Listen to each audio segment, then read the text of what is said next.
माणिक भगत वैराग। श्री गुरु ग्रंथ साहिब उदद बंदा कर अनुराग। एकंकारा सतगुरु एह प्रसाद सच होए। वाहिगुरु जी की फतेह। विघ्न विनाशन सोए। वाहिगुरु जी की फतेह। विघ्न विनाशन सोए।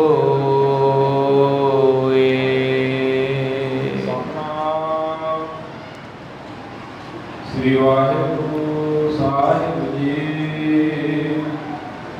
दोहरा निकट है गुरदास एक लिखन सुनन गीत के दिग सेवक अपर जी बैठे हैं हुए सुचेत। निकट है गुरदास एक।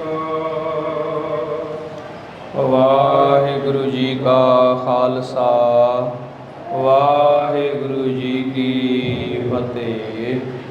जुगो जुग टल दसां पातशाहियां दे आत्म स्वरूप ज्ञान दे मुजस्मे लोक परलोक के रक्षक धन धन श्री गुरु ग्रंथ साहिब जी महाराज सच्चे पातशाह जी दे पवित्र चरना कमला विखे सुभाएमान परम सन्मानयोग गुरु रूप गुरु सवारे खालसा साध संगत जी।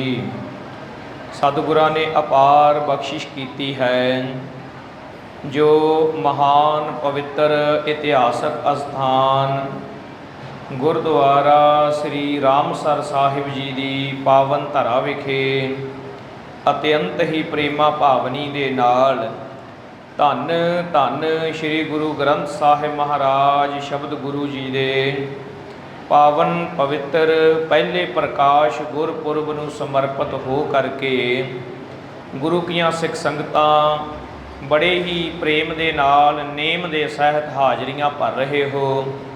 लगातार गुरमत दे दीवानां दा जो पिछले कई दिनों तो प्रवाह जारी है श्री गुरप्रताप सूरज ग्रंथ जी दे विचों साध संगत जी कवि संतोख सिंह जी की मुकद्दस कलम द्वारा लिखिया होया इतिहास जिस विचों 94वें प्रसंग श्री गुरु ग्रंथ साहिब महाराज जी के पावन स्वरूप के तैयार होण और पहले प्रकाश के संबंध विच आपां ये कथा श्रवण करते पए हाँ।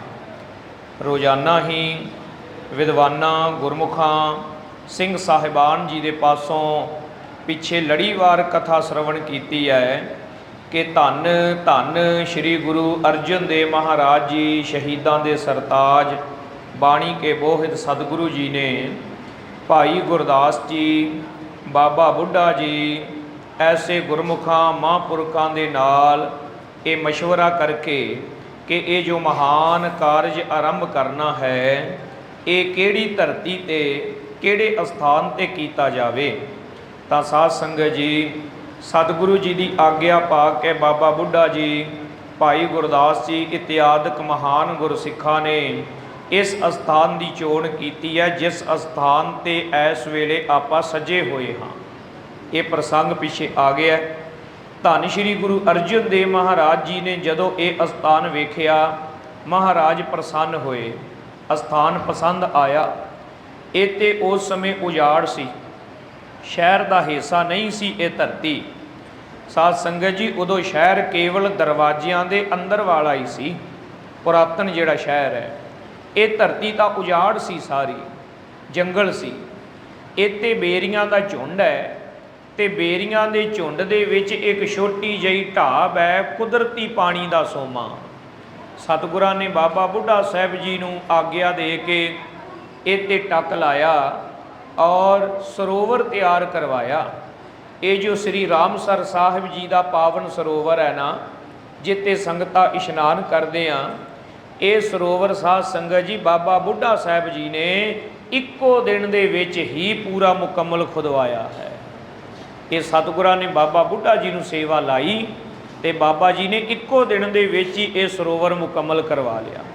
ਫਿਰ ਉਪਰੰਤ ਚੰਗੀ ਤਰ੍ਹਾਂ 4 ਚੁਫੇਰੇ ਸਾਫ ਸਫਾਈ ਦਾ ਵਧੀਆ ਇੰਤਜ਼ਾਮ ਕਰਕੇ ਦੁਆਲੇ ਕਨਾਤਾਂ ਤਾਣ ਦਿੱਤੀਆਂ ਗਈਆਂ। ਵਿੱਚ ਸਤਿਗੁਰੂ ਮਹਾਰਾਜ ਜੀ ਨੇ ਆਪਣਾ ਆਸਣ ਲਵਾ ਲਿਆ। ਇੱਥੇ ਸਾਧ ਸੰਗਤ ਜੀ ਅੰਦਰ ਇੱਕ ਤੰਬੂ ਹੈ, ਉਹਦੇ ਦੁਆਲੇ ਕੁਝ ਥਾਂ ਤੋਂ ਫਾਸਲੇ ਤੋਂ ਕਨਾਤ ਲੱਗੀ ਹੋਈ ਹੈ, 4 ਚੁਫੇਰੇ, ਸੋਹਣਾ ਪ੍ਰਬੰਧ ਬਣ ਗਿਆ। ਇਕਾਂਤ ਦੇ ਵਿੱਚ ਮਹਾਰਾਜ ਜੀ ਸੱਜ ਗਏ। ਨਾਲ ਇਹ ਵੀ ਵਾਰਤਾ ਬੜੀ ਪਿਆਰੀ ਹੈ ਕਿ ਜਦੋਂ ਸਤਿਗੁਰਾਂ ਨੇ ਇਸ ਕਾਰਜ ਵਿੱਚ ਲੱਗਣਾ ਹੈ ਤੇ ਮਹਾਰਾਜ ਜੀ ਚਾਹੁੰਦੇ ਨੇ ਵੀ ਕੋਈ ਸੰਗਤ ਸਾਨੂੰ ਆ ਕੇ ਕਿਸੇ ਪ੍ਰਕਾਰ ਦੇ ਨਾਲ ਇਸ ਕਾਰਜ ਦੇ ਵਿੱਚ ਵਿਘਨ ਨਾ ਪਾਵੇ, ਤਾਂ ਸੰਗਤ ਕੋਈ ਨਾ ਆਵੇ। ਹੁਣ ਸੰਗਤਾਂ ਦੇ ਮਨ ਵਿੱਚ ਬੇਬਲਤਾ ਆਵੇਗੀ ਨਾ ਵੀ ਅਸੀਂ ਦਰਸ਼ਨ ਕਿਵੇਂ ਕਰੀਏ, ਬਚਨ ਵਿਲਾਸ ਕਰਨੇ ਨੇ, ਅਸੀਂ ਸਤਿਗੁਰਾਂ ਦੇ ਅੱਗੇ ਕੋਈ ਅਰਦਾਸ ਕਰਨੀ ਹੈ। ਤਾਂ ਮਹਾਰਾਜ ਨੇ ਆਪਣੀ ਸਾਰੀ ਸ਼ਕਤੀ, ਆਪਣੀ ਸਾਰੀ ਤਾਕਤ, ਆਪਣੀ ਜ਼ਿੰਮੇਵਾਰੀ ਬ੍ਰਹਮ ਗਿਆਨੀ ਧੰਨ ਧੰਨ ਬਾਬਾ ਬੁੱਢਾ ਸਾਹਿਬ ਜੀ ਨੂੰ ਸੌਂਪ ਦਿੱਤੀ। ਤੇ ਇਹ ਬਚਨ ਕੀਤੇ ਨੇ ਸੰਗਤ ਜੀ, ਜਿਸ ਨੇ ਵੀ ਸਾਡੇ ਦਰਸ਼ਨ ਕਰਨੇ ਨੇ ਬਾਬਾ ਬੁੱਢਾ ਜੀ ਦੇ ਦਰਸ਼ਨ ਕਰ ਲਓ, ਜਿਨ੍ਹੇ ਸਾਡੇ ਨਾਲ ਬਚਨ ਕਰਨੇ ਨੇ ਬਾਬਾ ਬੁੱਢਾ ਜੀ ਨਾਲ ਬਚਨ ਕਰ ਲਓ, ਜਿਨ੍ਹੇ ਸਾਡੇ ਕੋਲ ਕੋਈ ਬੇਨਤੀ ਕਰਨੀ ਹੈ ਬਾਬਾ ਬੁੱਢਾ ਜੀ ਨੂੰ ਬੇਨਤੀ ਕਰ ਲਓ। ਤੇ ਬਾਬਾ ਬੁੱਢਾ ਜੀ ਨੂੰ ਹੁਕਮ ਕੀਤਾ ਹੈ, ਆਪ ਜੀ ਸਾਡੇ ਨੁਮਾਇੰਦੇ ਬਣ ਕੇ ਸ੍ਰੀ ਦਰਬਾਰ ਸਾਹਿਬ ਸਿੱਖ ਸੰਗਤਾਂ ਨੂੰ ਗੁਰਮਤਿ ਦ੍ਰਿੜ ਕਰਵਾਓ। ਇਸ ਤਰ੍ਹਾਂ ਮਹਾਰਾਜ ਨੇ ਹੁਣ ਸਾਰਾ ਕਾਰਜ ਸੰਪੂਰਨ ਕਰਨ ਵਾਸਤੇ ਇੱਕ ਰਸ ਬਿਰਤੀ ਨਾਮ ਤੇ ਬਾਣੀ ਦੇ ਵਿੱਚ ਟਿਕਿਆ ਹੋਇਆਂ ਸ਼ਬਦ ਗੁਰੂ ਧੰਨ ਸ਼੍ਰੀ ਗੁਰੂ ਗ੍ਰੰਥ ਸਾਹਿਬ ਮਹਾਰਾਜ ਜੀ ਦੇ ਪਾਵਨ ਸਰੂਪ ਦੀ ਤਿਆਰੀ ਵਾਸਤੇ ਸਾਧ ਸੰਗਤ ਜੀ ਮਹਾਰਾਜ ਨੇ ਕੇਂਦਰਿਤ ਕਰ ਲਿਆ ਆਪਣਾ ਮਨ।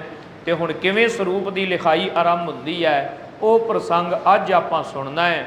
ਸਾਰੀ ਸੰਗਤ ਬੜੇ ਪ੍ਰੇਮ ਦੇ ਨਾਲ ਧੰਨ ਗੁਰੂ ਰਾਮਦਾਸ ਮਹਾਰਾਜ ਜੀ ਦੇ ਚਰਨਾਂ ਦਾ ਧਰੀਏ ਧਿਆਨ, ਔਰ ਇਸ ਪਾਵਨ ਅਸਥਾਨ ਤੇ ਸੱਜੇ ਹੋਏ ਆਪਾਂ ਆਪਣੇ ਮਨ ਨੂੰ ਉਸ ਸਮੇਂ ਲੈ ਚੱਲੀਏ ਜਦੋਂ ਇੱਥੇ ਤੰਬੂ ਲੱਗਾ ਹੈ, ਭਾਈ ਗੁਰਦਾਸ ਜੀ ਵਿਰਾਜੇ ਨੇ ਤੇ ਗੁਰੂ ਅਰਜਨ ਦੇਵ ਮਹਾਰਾਜ ਜੀ ਹੁਣ ਗੁਰਬਾਣੀ ਦੀ ਲਿਖਾਈ ਆਰੰਭ ਲੱਗੇ ਨੇ ਕਰਵਾਉਣ। ਆਓ ਸਾਰੀ ਸੰਗਤ ਕਰੋ ਰਸਨਾ ਨੂੰ ਪਵਿੱਤਰ, ਆਖੋ ਜੀ ਸਤਨਾਮ ਸ੍ਰੀ ਵਾਹਿਗੁਰੂ ਜੀ। ਸਤਨਾਮ ਸ੍ਰੀ ਵਾਹਿਗੁਰੂ ਸਾਹਿਬ ਜੀ। ਦੋਹਰਾ ਨਿਕਟ ਰਹਿਓ ਗੁਰਦਾਸੀ ਕੋ, ਲਿਖਨ ਸੁਣਨ ਕੀ ਹੀਤ। ਧੰਨ ਧੰਨ ਭਾਈ ਗੁਰਦਾਸ ਜੀ ਬ੍ਰਹਮ ਗਿਆਨੀ, ਕੇਵਲ ਤੇ ਕੇਵਲ ਸ੍ਰੀ ਗੁਰੂ ਅਰਜਨ ਦੇਵ ਜੀ ਦੇ ਲਾਗੇ ਭਾਈ ਗੁਰਦਾਸ ਜੀ ਰਹਿ ਗਏ ਨੇ। ਭਾਈ ਗੁਰਦਾਸ ਜੀ ਦਾ ਕਾਰਜ ਹੈ ਕਲਮ ਚਲਾਉਣੀ, ਗੁਰਬਾਣੀ ਲਿਖਣੀ ਤੇ ਲਿਖਵਾਉਣੀ ਤਾਂ ਸ੍ਰੀ ਗੁਰੂ ਅਰਜਨ ਦੇਵ ਮਹਾਰਾਜ ਜੀ ਨੇ ਆਪ ਹੀ ਕਿਰਪਾ ਕਰਕੇ ਹੈ। ਇਸ ਤੋਂ ਇਲਾਵਾ ਅੰਦਰ ਹੋਰ ਕਿਸੇ ਨੂੰ ਵੀ ਆਉਣ ਦੀ ਆਗਿਆ ਨਹੀਂ ਹੈ। ਕੇਤਿਕ ਸੇਵਕ ਆਪਜੇ ਬੈਠੇ ਹੋਏ ਸੁਚੇਤ। ਹੋਰ ਜਿੰਨੇ ਗੁਰੂ ਕੇ ਸੇਵਕ ਨੇ ਸਿੱਖ ਨੇ ਉਹ ਕਨਾਤ ਦੇ ਬਾਰ-ਬਾਰ ਸਾਵਧਾਨ ਹੋਏ ਬੈਠੇ ਹਨ।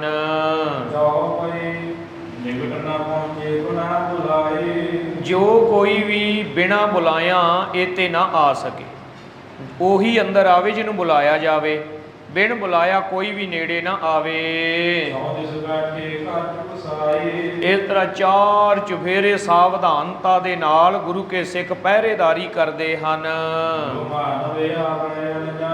ਤੇ ਜੇ ਕੋਈ ਭਾਵਨਾ ਦੇ ਨਾਲ ਸ਼ਰਧਾ ਦੇ ਨਾਲ ਅਣਜਾਣੇ ਵਿੱਚ ਹੀ ਆ ਜਾਵੇ ਇੱਧਰ ਨੂੰ, ਕਿ ਬਿਨਾਂ ਕੁਝ ਵਿਚਾਰੇ ਸੋਚੇ, ਬਿਨਾਂ ਉਹਨੂੰ ਪਤਾ ਲੱਗੇ ਉਹ ਕੋਈ ਆ ਜਾਵੇ ਭੁਲੇਖੇ ਨਾਲ,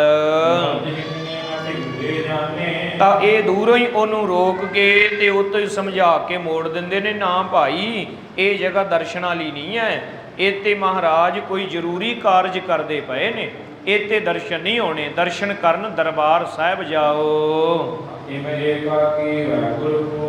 ਇਸ ਤਰ੍ਹਾਂ ਪੂਰੇ ਸਤਿਗੁਰੂ ਜੀ ਇਕਾਂਤ ਵਿੱਚ ਬਿਰਾਜੇ ਹੋਏ। ਉਸ ਵੇਲੇ ਭਾਈ ਗੁਰਦਾਸ ਜੀ ਨੂੰ ਕੋਲ ਬਿਠਾ ਕੇ ਮਹਾਰਾਜ ਜੀ ਫਿਰ ਬਚਨ ਕਰਦੇ ਨੇ। ਨਿਕਟ ਬਿਠਾਏ ਮਨੋਰਥ ਭਾਖਾ। ਆ ਕੋਲ ਬਿਠਾ ਲਿਆ ਤੇ ਆਪਣੇ ਮਨ ਦਾ ਮਨੋਰਥ ਭਾਈ ਗੁਰਦਾਸ ਜੀ ਦੇ ਨਾਲ ਸਾਂਝਾ ਕੀਤਾ।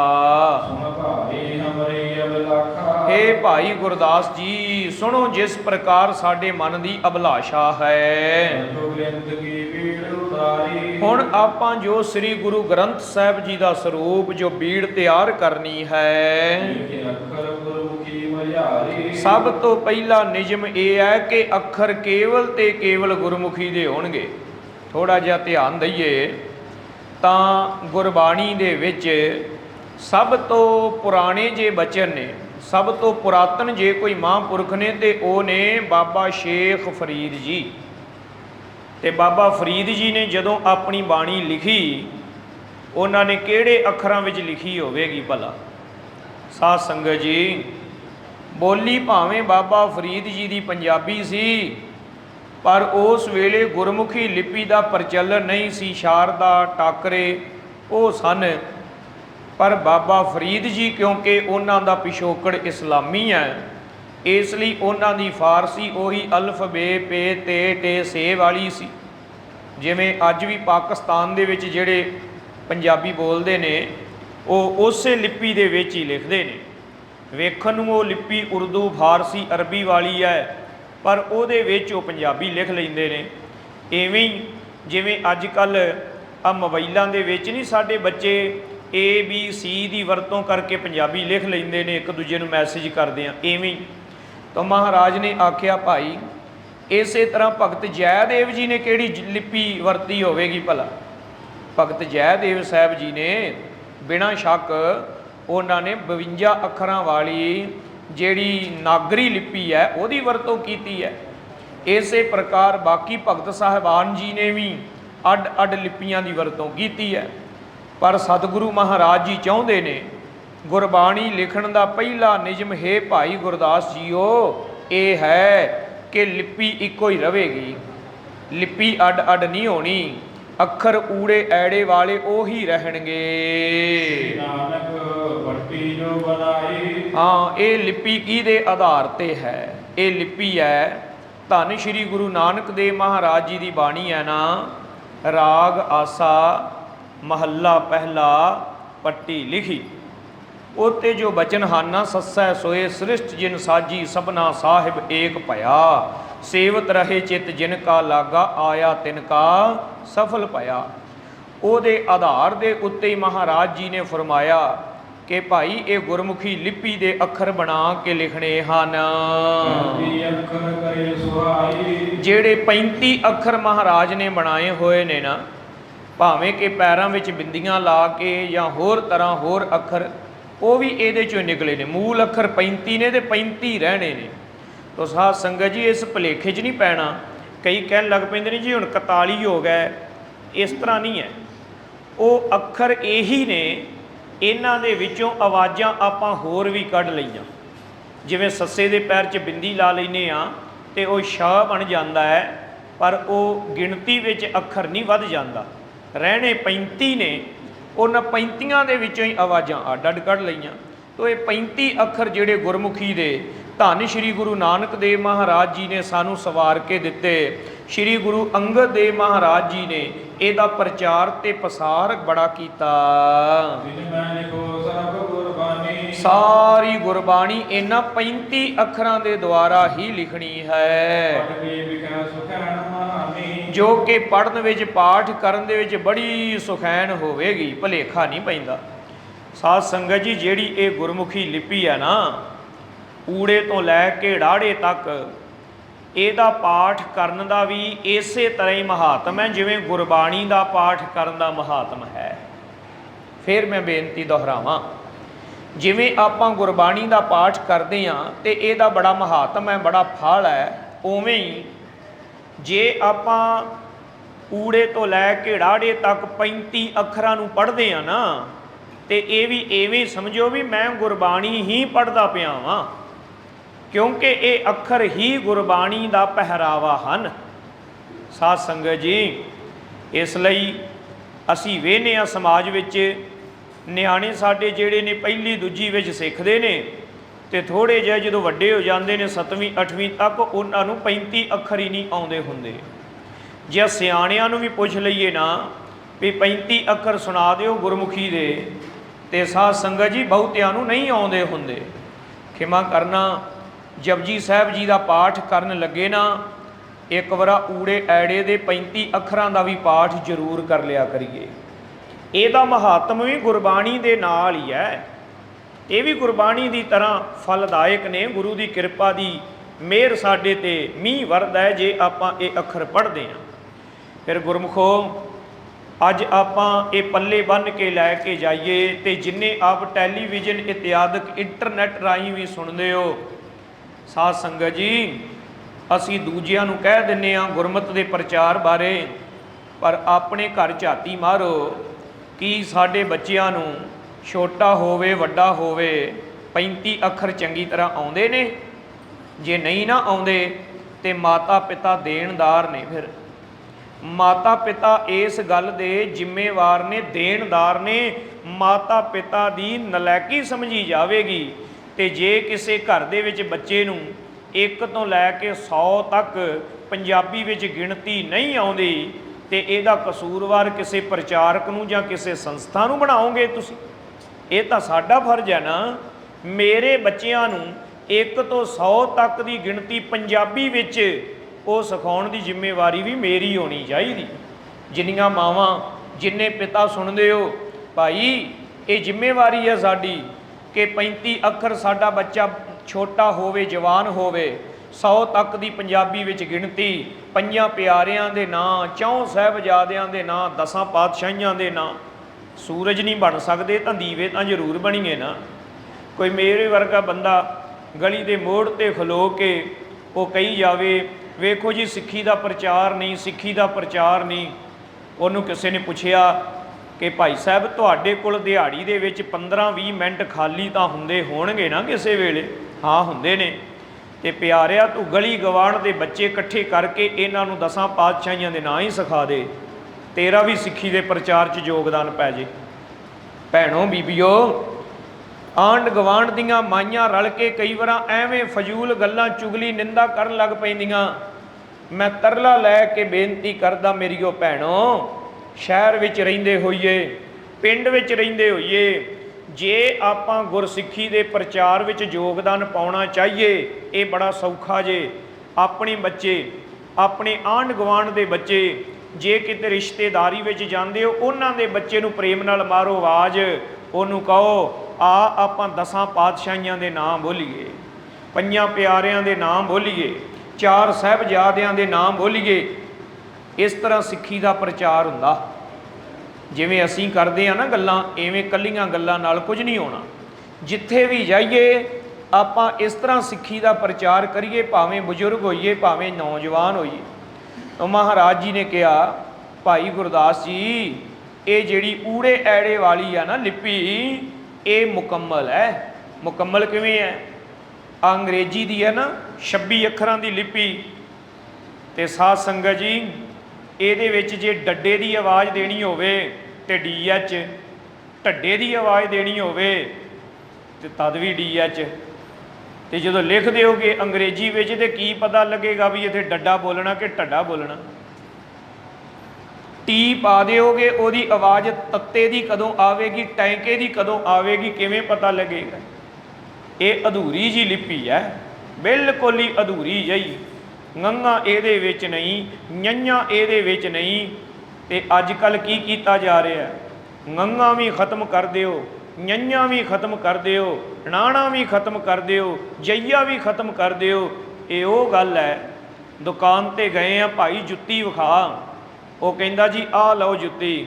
ਭਾਈ ਇਹਦੇ ਵਿੱਚ ਮੇਰੇ ਪੈਰ ਨਹੀਂ ਪੂਰੇ ਆਉਂਦੇ। ਉਹਨੇ ਟੋਕਾ ਕੱਢ ਲਿਆ। ਉਹ ਕਹਿੰਦਾ ਲਿਆਓ ਭਾਈ ਜੀ, ਹੁਣੇ ਵੱਢ ਕੇ ਬਰਾਬਰ ਕਰ ਦਿੰਦੇ ਆ। ਮੰਨ ਜਾਓਗੇ? ਕਦੇ ਵੀ ਨਹੀਂ ਮੰਨਾਂਗੇ। ਫਿਰ ਅਸੀਂ ਆਪਣੀ ਭਾਸ਼ਾ 'ਤੇ ਟੋਕਾ ਕਿਉਂ ਚੱਲਣ ਦਈਏ? ਉਹ ਭਾਈ ਤੁਹਾਡੀ ਲਿਪੀ ਵਿੱਚ ਅੱਖਰ ਪੂਰੇ ਨਹੀਂ ਤੇ ਕਸੂਰ ਤੁਹਾਡਾ ਹੈ। ਸਾਡੀ ਬੋਲੀ ਮਹਾਨ ਹੈ। ਸਾਡੀ ਬੋਲੀ ਦੇ ਵਿੱਚ ਕੋਈ ਦੁਨੀਆ ਭਰ ਦੀ ਬੋਲੀ ਦਾ ਅੱਖਰ ਲਿਆਓ ਜਿਹੜਾ ਸਹੀ ਢੰਗ ਨਾਲ ਲਿਖਿਆ ਨਾ ਜਾ ਸਕਦਾ ਹੋਵੇ। ਦੁਨੀਆ ਭਰ ਦੀ ਕਿਸੇ ਬੋਲੀ ਦਾ ਕੋਈ ਅੱਖਰ ਲੈ ਆਓ ਜਿਹੜਾ ਪੰਜਾਬੀ ਦੀ ਲਿਪੀ ਵਿੱਚ ਸਹੀ ਤਰੀਕੇ ਨਾਲ ਲਿਖਿਆ ਨਾ ਜਾ ਸਕਦਾ ਹੋਵੇ, ਕੋਈ ਵੀ ਨਹੀਂ, ਸਾਰੇ ਲਿਖੇ ਜਾ ਸਕਦੇ ਨੇ। ਇਹ ਅੰਗਰੇਜ਼ੀ ਵਾਲਿਆਂ ਦੀ ਘਾਟ ਹੈ। ਪਰ ਉਹ ਕਹਾਵਤ ਹੈ ਨਾ ਵੀ ਜਿਹਦੀ ਕੋਠੀ ਦਾਣੇ ਉਹਦੇ ਕਮਲੇ ਵੀ ਸਿਆਣੇ। ਉਹ ਗੋਰਿਆਂ ਨੇ ਰਾਜ ਕਰ ਲਿਆ ਤੇ ਅਸੀਂ ਉਹਨਾਂ ਦੇ ਮਗਰ ਲੱਗ ਗਏ।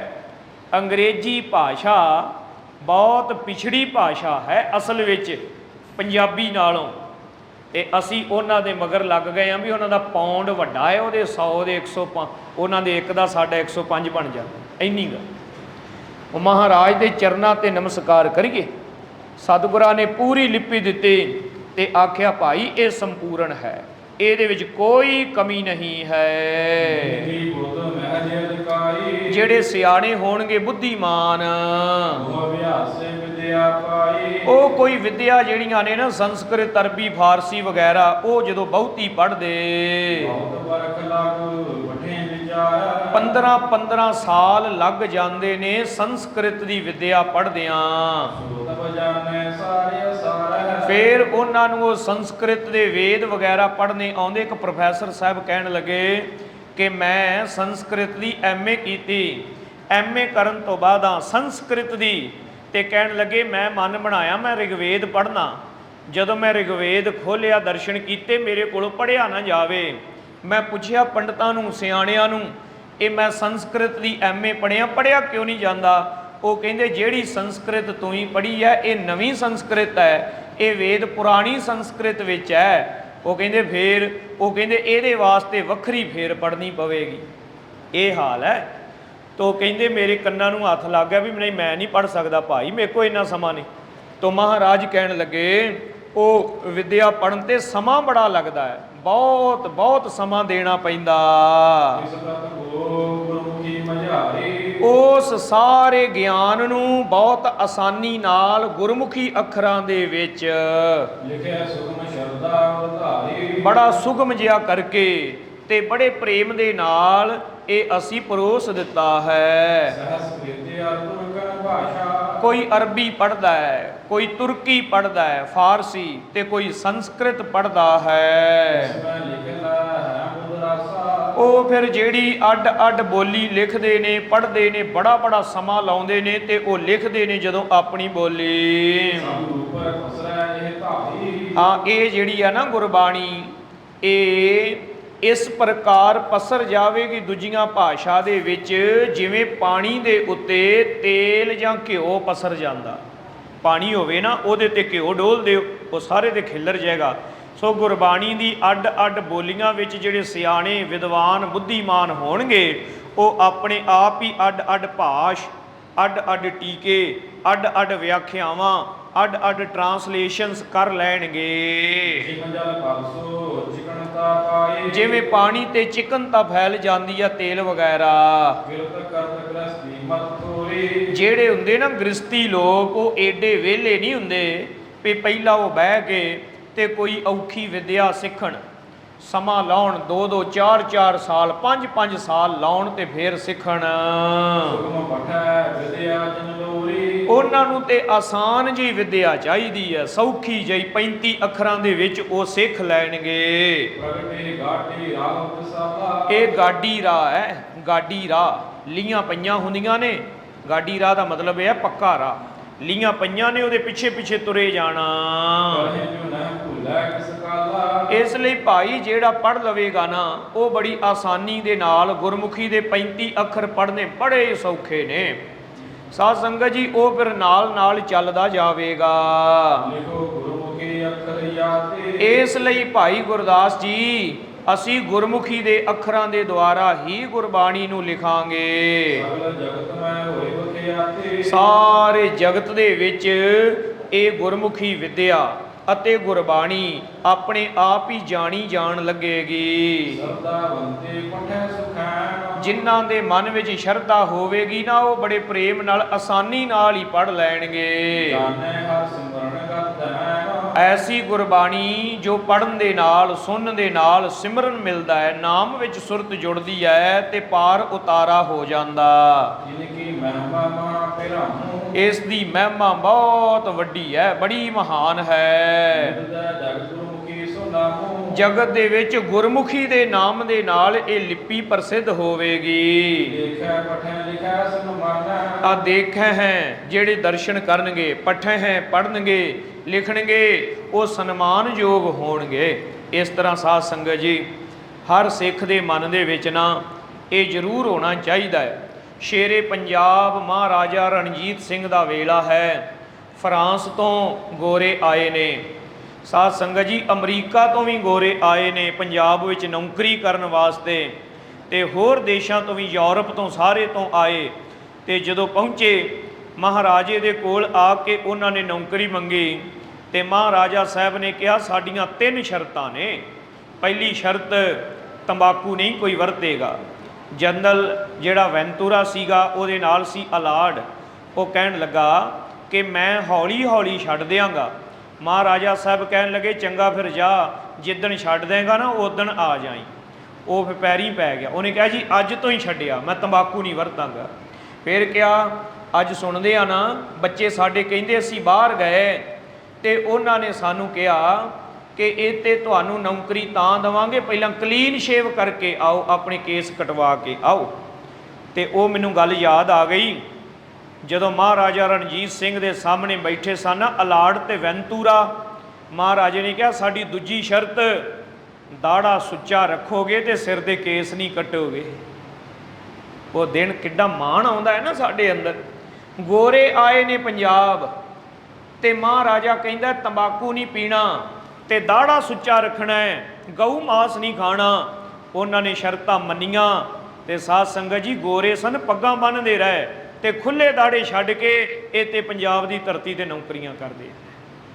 ਤੇ ਅਸੀਂ ਆਪਣੇ ਮਨ ਦੇ ਵਿੱਚ ਹਾਰ ਨਾ ਮੰਨੀਏ, ਆਪਣੇ ਅੰਦਰ ਇਹ ਭਰੋਸਾ ਲਿਆਈਏ, ਸਤਿਗੁਰੂ ਕਲਾ ਵਰਤਾਓ। ਜ਼ਰੂਰ ਉਹ ਸਮਾਂ ਆਵੇਗਾ ਜਦੋਂ ਮੁੜ ਕੇ ਪੰਜਾਬੀ ਬੋਲੀ ਦਾ ਬੋਲਬਾਲਾ ਹੋਵੇਗਾ। ਬੋਲਬਾਲਾ ਬੜਾ ਹੈ, ਗੋਰੇ ਕਈ ਪੰਜਾਬੀ ਸਿੱਖਦੇ, ਜਾਪਾਨੀ ਜਿਹੜੇ ਪੰਜਾਬੀ ਸਿੱਖਦੇ ਫਿਰਦੇ, ਕਾਲੇ ਲੋਕ ਪੰਜਾਬੀ ਸਿੱਖਦੇ। ਸਾਧ ਸੰਗਤ ਜੀ, ਇੱਕ ਗੋਰੀ ਮਾਈ ਕੈਨੇਡਾ ਦੇ ਵਿੱਚ, ਉਹਨੇ 60 ਕੁ ਸਾਲ ਦੀ ਉਮਰ ਦੇ ਕਰੀਬ ਜਾ ਕੇ ਤੇ ਗੁਰਬਾਣੀ ਦੀ ਸੰਥਿਆ ਕਰ ਲਈ, ਅੰਮ੍ਰਿਤ ਛਕ ਲਿਆ, ਤੇ ਹੁਣ ਉਹ ਗੁਰੂ ਘਰ ਦੇ ਵਿੱਚ ਕੈਨੇਡਾ ਦੇ ਵਿੱਚ ਸਹਿਜ ਪਾਠ ਕਰਦੀ। ਇਹ ਬੋਲ ਬਾਲੇ ਨੇ ਨਾ ਪੰਥ ਦੇ। ਤਾਂ ਮਹਾਰਾਜ ਜੀ ਕਹਿੰਦੇ ਜਗਤ ਵਿੱਚ ਇਹ ਜਾਣੀ ਜਾਵੇਗੀ। ਇਸ ਪ੍ਰਕਾਰ ਹੁਣ ਵੀ ਭਰੋਸਾ ਰੱਖੀਏ, ਜ਼ਰੂਰ ਜਾਣੀ ਜਾਵੇਗੀ। ਹਾਂ, ਜਿਹੜਾ ਪੜ੍ਹੇਗਾ ਸੁਣੇਗਾ ਉਹਦੇ ਪਾਪ ਨਾਸ ਹੋਣਗੇ। ਚੌਥੇ ਪਾਤਸ਼ਾਹ ਮਹਾਰਾਜ ਜੀ ਦੇ 4 ਗੁਰੂ ਸਾਹਿਬਾਨਾਂ ਜੀ ਦੇ ਜੋ ਮੁਕਤੀ ਦਾਤੇ ਸ਼ਬਦ ਹਨ, ਉਹ ਪੋਥੀ ਦੇ ਵਿੱਚ ਭਾਈ ਲਿਖ ਲਓ, ਭਾਈ ਗੁਰਦਾਸ ਜੀ। ਇਹ ਸਾਰੇ ਗਿਆਨ ਦਾ ਜਿਹੜਾ ਸਾਰ ਹੈ ਉਹ ਮਹਾਰਾਜ ਜੀ ਨੇ ਬ੍ਰਹਮ ਗਿਆਨ, ਆਤਮ ਗਿਆਨ ਬਖਸ਼ਿਆ। ਜਿਵੇਂ ਸਾਗਰ ਮੱਥ ਕੇ ਰਤਨ ਕੱਢੇ, ਉਹ ਜ਼ਿਕਰ ਆਉਂਦਾ ਹੈ। ਇਸੇ ਪ੍ਰਕਾਰ ਮਹਾਰਾਜ ਜੀ ਨੇ ਧੰਨ ਸ਼੍ਰੀ ਗੁਰੂ ਅਮਰਦਾਸ ਜੀ ਦੀ ਵਡਿਆਈ ਕਰਦਿਆਂ ਬਾਬਾ ਸੱਤਾ ਤੇ ਬਲਵੰਡ ਜੀ ਕਹਿੰਦੇ ਨੇ 14 ਰਤਨ ਨਿਕਾਲੇ ਹੋਣ। ਇਹ ਗੁਰਬਾਣੀ ਦਾ ਸਾਰ ਹੈ। ਧੰਨ ਗੁਰੂ ਨਾਨਕ ਦੇਵ ਜੀ, ਧੰਨ ਗੁਰੂ ਅੰਗਦ ਦੇਵ ਜੀ ਦੂਜੇ ਪਾਤਸ਼ਾਹ, ਚੌਥੇ ਪਾਤਸ਼ਾਹ ਤੇ ਤੀਜੇ ਪਾਤਸ਼ਾਹ ਮਹਾਰਾਜ ਜੀ। ਪਹਿਲਾਂ ਇਹਨਾਂ ਦੀ ਬਾਣੀ ਲਿਖਣੀ ਹੈ। ਕਿਸੇ ਵੀ ਰਾਗ ਵਿੱਚ ਦਰਸ਼ਨ ਕਰੋ, ਪਹਿਲਾਂ ਚੌਪ ਦੇ ਸ਼ਬਦ ਆਉਣਗੇ, ਫਿਰ ਤੇਪਦੇ, ਫਿਰ 2 ਪਦੇ, ਸਾਧ ਸੰਗਤ ਜੀ, ਫਿਰ 5 ਪਦੇ, ਫਿਰ ਅਸ਼ਟਪਦੀਆਂ, ਫਿਰ ਸ਼ੰਤ ਆਉਣਗੇ, ਫਿਰ ਵਾਰ ਤੇ ਫਿਰ ਭਗਤ ਬਾਣੀ। ਤੋਂ ਪਹਿਲਾਂ ਸਤਿਗੁਰਾਂ ਦੇ ਗੁਰੂ ਸਾਹਿਬਾਨ ਜੀ ਦੀ ਬਾਣੀ ਦੇ ਜਿਹੜੇ ਸ਼ਬਦ ਨੇ ਉਹ ਦਰਜ ਕਰਨੇ ਹਨ। ਭਾਈ ਗੁਰਦਾਸ ਜੀ ਆਪ ਜੀ ਪਛਾਣ ਲਵੋ ਕਿ ਕਿਹੜਾ ਸ਼ਬਦ ਕਿਹੜੇ ਗੁਰੂ ਸਾਹਿਬ ਦਾ। ਇਹ ਜਿਹੜਾ ਆਪਾਂ ਸ਼ਬਦ ਪੜ੍ਹਦੇ ਆ ਨਾ, ਮਹੱਲਾ ਪਹਿਲਾ, ਮਹੱਲਾ ਦੂਜਾ, ਮਹੱਲਾ ਪੰਜਵਾਂ, ਇਹ 5ਵੇਂ ਪਾਤਸ਼ਾਹ ਮਹਾਰਾਜ ਜੀ ਦੀ ਦੇਣ ਹੈ। ਉਸ ਤੋਂ ਪਹਿਲਾਂ ਇਹ ਨਹੀਂ ਸੀ ਹੁੰਦਾ। ਤੋਂ ਪੋਥੀਆਂ ਵਿੱਚ ਸ਼ਬਦ ਲਿਖੇ ਨੇ। ਭਾਈ ਗੁਰਦਾਸ ਜੀ ਅੱਡ ਅੱਡ ਪਛਾਣ ਲਵੋ ਕਿ ਕਿਹੜਾ ਕਿਹੜੇ ਗੁਰੂ ਸਾਹਿਬ ਜੀ ਦਾ ਹੈ। ਭਾਈ ਗੁਰਦਾਸ ਉਚਾਰੀ, ਸੁਣ ਕੇ ਭਾਈ ਗੁਰਦਾਸ ਜੀ ਕਹਿਣ ਲੱਗੇ ਹਨ, ਬੁੱਧੀ ਹਮਾਰੀ। ਸਾਡੀ ਏਡੀ ਬੁੱਧੀ ਮਤਾ ਕਿੱਥੇ ਹੈ ਮਹਾਰਾਜ। ਭਾਈ ਗੁਰਦਾਸ ਜੀ ਨੂੰ ਸਾਰੀ ਬਾਣੀ ਕੰਠ ਹੈ, ਪਰ ਇਹ ਨਿਮਰਤਾ ਹੈ। ਇਹ ਨਹੀਂ ਵੀ ਗੁਰੂ ਸਾਹਿਬ ਦੇ ਸਾਹਮਣੇ ਕਹਿਣ ਹਾਂ ਮਹਾਰਾਜ ਮੈਂ ਕਰ ਲੂੰਗਾ।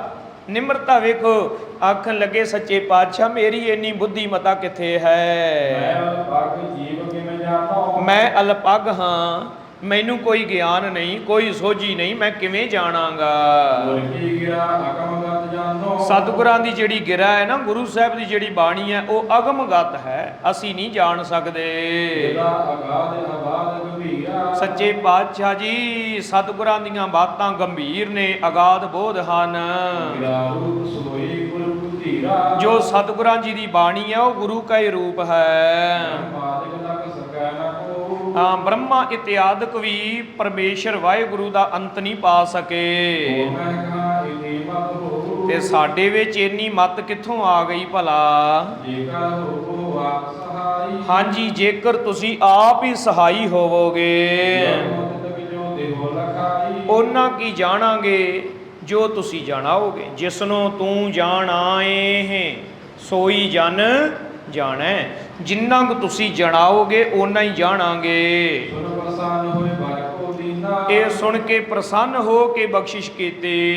ਗੁਰ ਪਰਮ ਕਿਰਪਾਲ ਪ੍ਰਵੀਨਾ। ਪਰਮ ਕਿਰਪਾਲੂ ਸਤਿਗੁਰੂ ਅਰਜਨ ਦੇਵ ਮਹਾਰਾਜ ਜੀ ਨੇ ਸਦਾ ਪੁੱਤਰ ਹੋਵੇ ਘਰ ਬਾਹਰ। ਜਿਵੇਂ ਪੁੱਤਰ ਹੋਵੇ ਕਿਸੇ ਪਰਿਵਾਰ ਦਾ ਘਰ ਤੋਂ ਬਾਹਰ, ਅੰਦਰ ਮਾਤਾ ਪਿਤਾ ਜਾਹਰ। ਤੇ ਅੰਦਰ ਮਾਤਾ ਤੇ ਪਿਤਾ ਬੈਠੇ ਗੱਲਾਂ ਕਰਦੇ ਹੋਣ, ਕੁਟਾ ਜੋ ਬੋਲੇ ਬਾਤੀ। ਹੋਰ ਵੀ ਕੋਈ ਰਿਸ਼ਤੇਦਾਰ ਹੋਣ ਤੇ ਉਹ ਵੀ ਗੱਲਾਂ ਕਰਨ। ਜਾਣ ਲਈ ਬਾਲਕ ਬਖਿਆਤੀ। ਪਰ ਜਿਹੜਾ ਬਾਲਕ ਹੈ ਨਾ, ਉਹ ਇਸ ਪ੍ਰਕਾਰ ਦੇ ਨਾਲ ਜਾਣ ਲੈਂਦਾ ਭਲੀ ਪ੍ਰਕਾਰ। ਇਹ ਮਮ ਪਿਤਾ ਬਾਕ ਇਹ ਮਾਤਾ। ਆ ਬਚਨ ਮੇਰੇ ਪਿਤਾ ਨੇ ਕੀਤਾ ਤੇ ਆ ਆਵਾਜ਼ ਮੇਰੀ ਮਾਤਾ ਦੀ ਹੈ। ਇਹ ਭਗਨੀ ਬਾਜ ਇਹ ਕਹਿ ਭਰਾਤਾ। ਇਹ ਮੇਰੀ ਭੈਣ ਦਾ ਬਚਨ ਹੈ, ਇਹ ਮੇਰਾ ਭਰਾ ਬੋਲਿਆ ਹੈ, ਇਹ ਚਾਚਾ ਇਹ ਤਾਇਆ ਪਛਾਣ ਲੈਂਦੇ ਨੇ ਜਿਵੇਂ ਬੱਚੇ।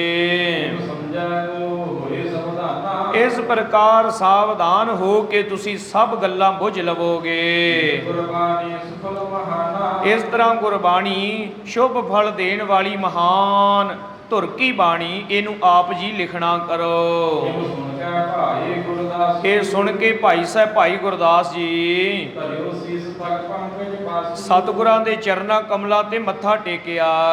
ਕਿਰਪਾ ਜਿਤ ਗੁਰ ਕੀ ਤਨ ਪਾਈ। ਸਤਿਗੁਰਾਂ ਦੀ ਕਿਰਪਾ ਦ੍ਰਿਸ਼ਟੀ ਪਾ ਕਰਕੇ ਦੀਨ ਕਾਲ ਗਿਆਤਾ ਹੋਇਆਈ। ਤਿੰਨਾਂ ਕਾਲਾਂ ਦਾ ਗਿਆਨ ਭਾਈ ਗੁਰਦਾਸ ਜੀ ਨੂੰ ਹੋ ਗਿਆ। ਕਾਗਜ਼ ਕੇ ਸੁਧਾਰ ਕਰ ਪਤਰੇ। ਧੰਨ ਧੰਨ ਭਾਈ ਗੁਰਦਾਸ ਜੀ ਕਾਗਜ਼ ਦੇ ਪੱਤਰੇ ਕੀਤੇ ਨੇ ਇਕੱਤਰ, ਤੇ ਉਹਨਾਂ ਨੂੰ ਇਕੱਠੇ ਕਰਕੇ ਪ੍ਰਮਾਨ ਕੀਲ ਤਬ ਕਰੇ। ਉਹਨਾਂ ਨੂੰ ਇੱਕੋ ਜਿਹਾ ਰੱਖ ਕੇ ਤੇ ਪਾਸੇ ਪਾਸੇ ਤੋਂ ਕਤਰ ਕੇ ਬਰਾਬਰ ਬਰਾਬਰ ਕਰ ਲਿਆ।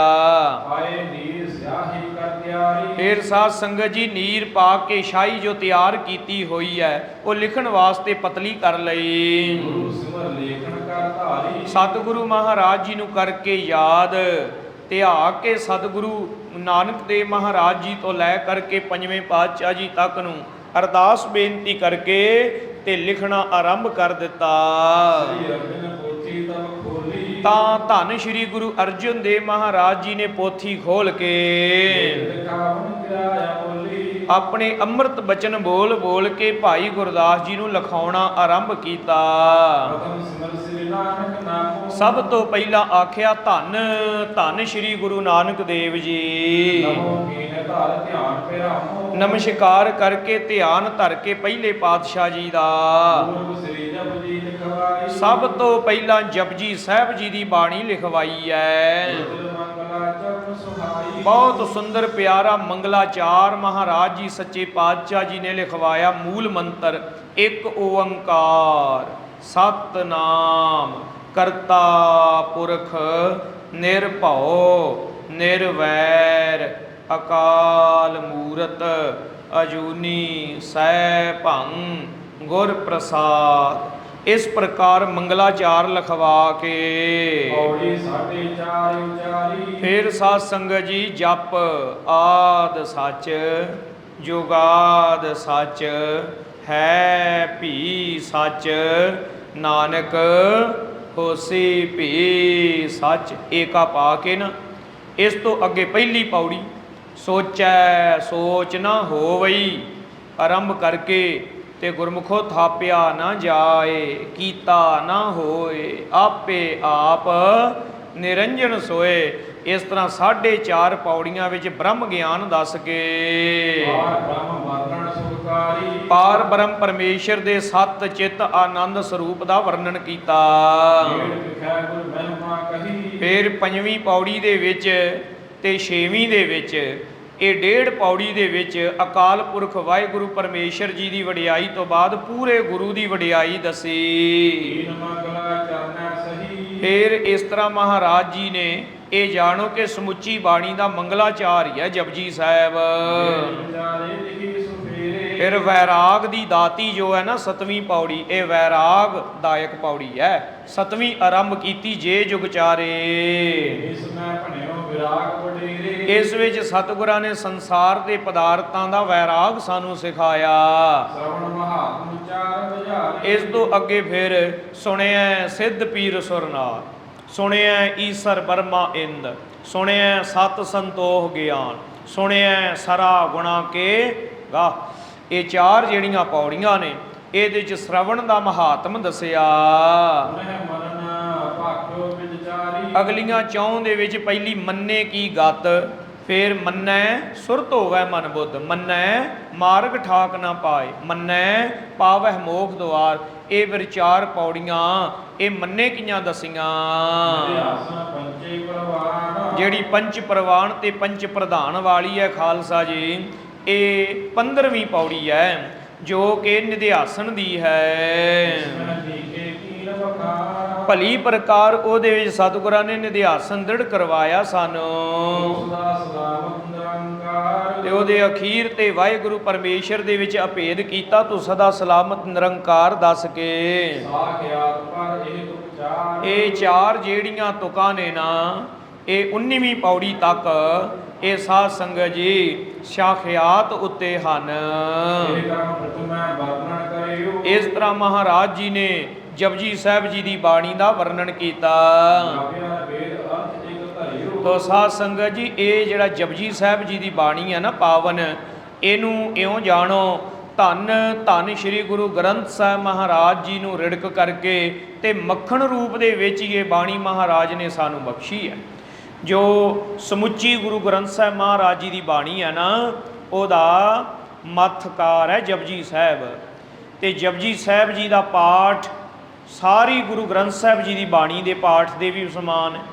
ਤੇ ਗੁਰੂ ਗ੍ਰੰਥ ਸਾਹਿਬ ਜੀ ਦੀ ਸਾਰੀ ਬਾਣੀ ਜਪਜੀ ਸਾਹਿਬ ਜੀ ਦਾ ਹੀ ਵਿਸਤਾਰ ਹੈ।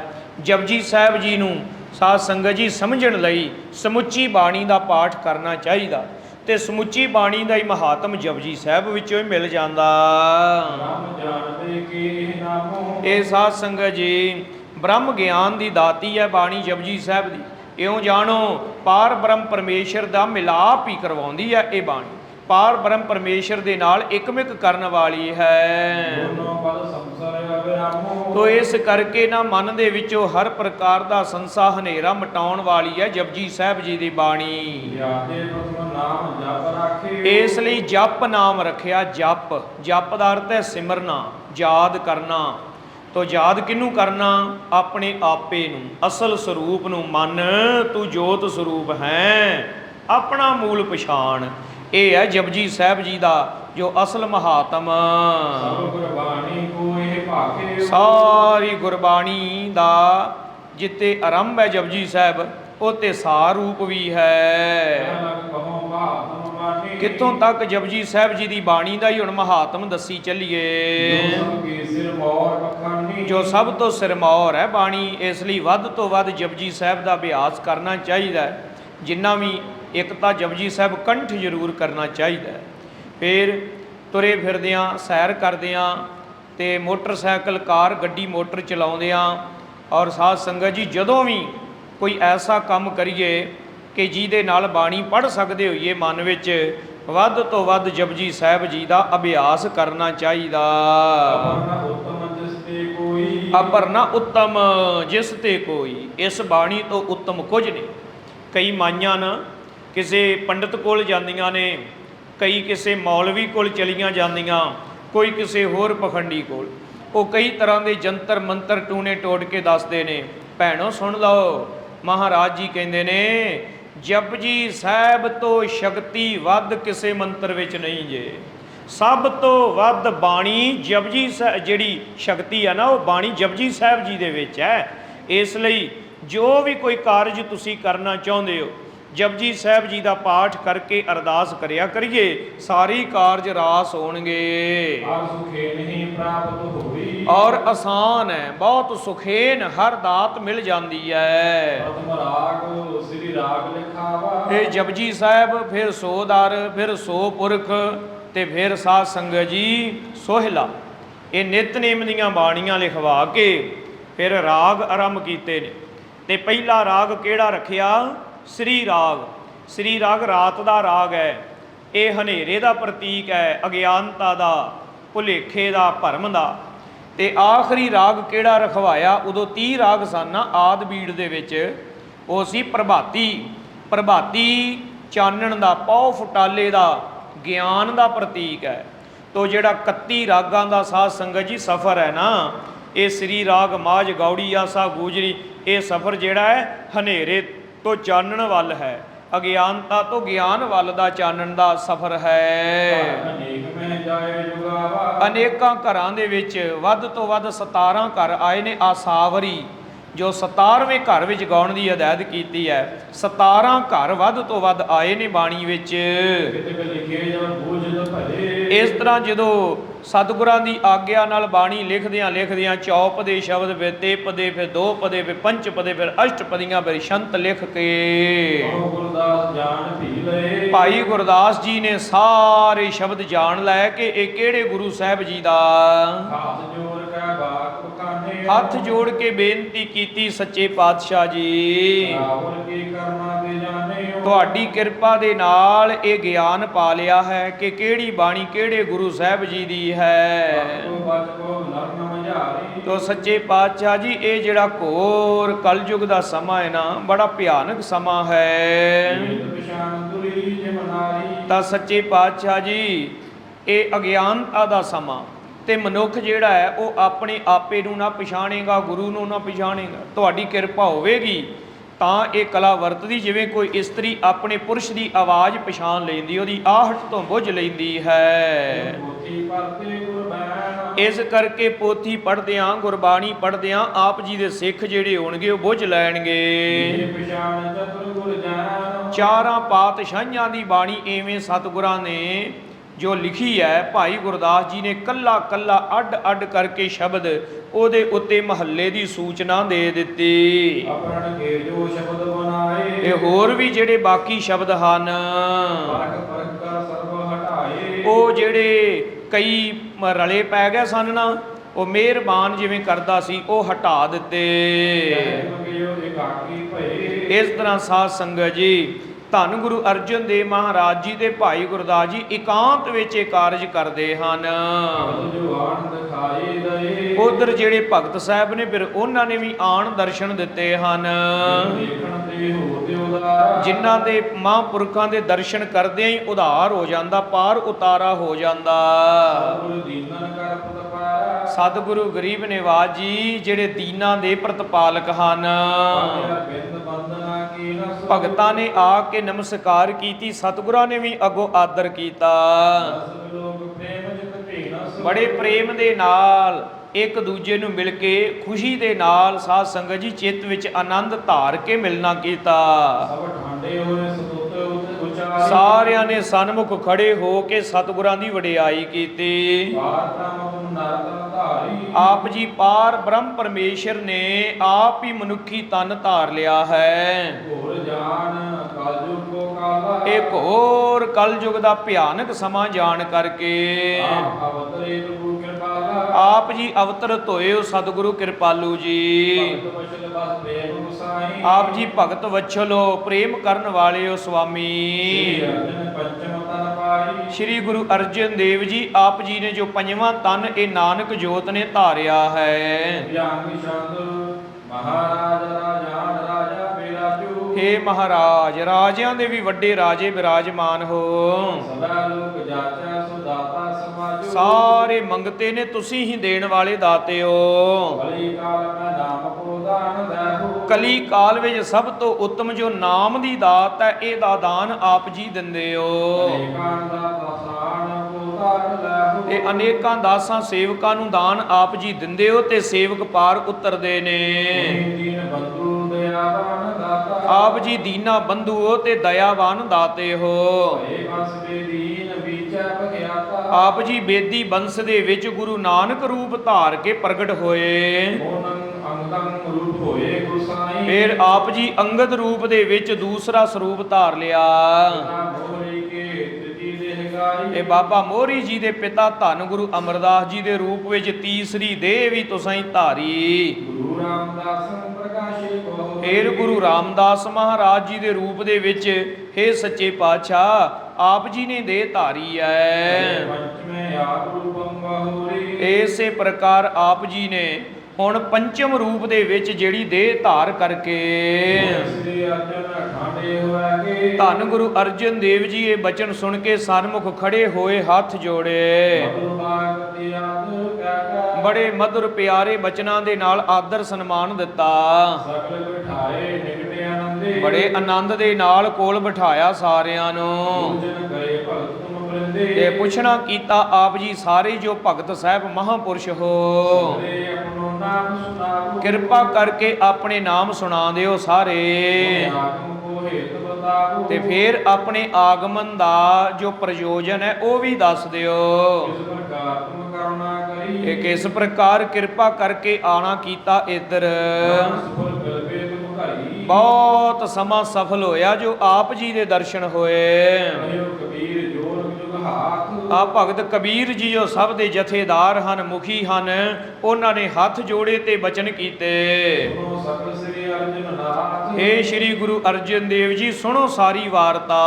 ਤੇਰੇ ਨਾਮ ਦੇਵ ਰਵਿਦਾਸ। ਆ ਮੇਰੇ ਨਾਲ ਨੇ ਭਗਤ ਬੇਣੀ ਜੀ, ਭਗਤ ਨਾਮਦੇਵ ਜੀ, ਭਗਤ ਰਵਿਦਾਸ ਜੀ, ਕਿਰਪਾ ਸਦਨਾ ਸੈਨ ਪ੍ਰਕਾਸ਼। ਭਗਤ ਪੀਪਾ ਜੀ, ਸਦਨਾ ਜੀ, ਸੈਣ ਜੀ, ਧੰਨਾ ਅਰਜੈ ਦੇਵ। ਭਗਤ ਭੀਖਣ ਜੀ, ਧੰਨਾ ਜੀ ਤੇ ਜੈ ਦੇਵ ਜੀ, ਲੋਚਨ ਸ੍ਰੀ ਗੁਰਦੇਵ। ਤੇ ਵਿਪਰ ਤਰਲੋਚਨ ਜੀ। ਇਹ ਹਨ ਸਾਰੇ ਗੁਰਮੁਖ। ਰਾਮਾਨੰਦ ਰਾਮਾਨੰਦ ਜਾਨੋ। ਭਗਤ ਪਰਮਾਨੰਦ ਜੀ ਤੇ ਰਾਮਾਨੰਦ ਜੀ, ਇਹਨਾਂ ਨੂੰ ਜਾਣੋ। ਮੈਂ ਕਬੀਰ ਫਰੀਦ ਪਰਮਾਨੋ। ਮੈਂ ਆ ਕਬੀਰ ਤੇ ਸਭ ਤੋਂ ਬਜ਼ੁਰਗ ਬਾਬਾ ਜੀ ਜਿਹੜੇ ਸਾਡੇ ਨਾਲ ਨੇ, ਬਾਬਾ ਫਰੀਦ ਜੀ। ਗੁਰਦਾਸ ਜੁਗ 15 ਕਈ ਹੈ। ਇਹ ਸੂਰਦਾਸ ਜੀ ਦੇ ਸਮੇਤ 15 ਜਾਣੇ ਆ। ਅਸੀਂ ਸਾਰੇ 15 ਭਗਤ ਹਾਂ।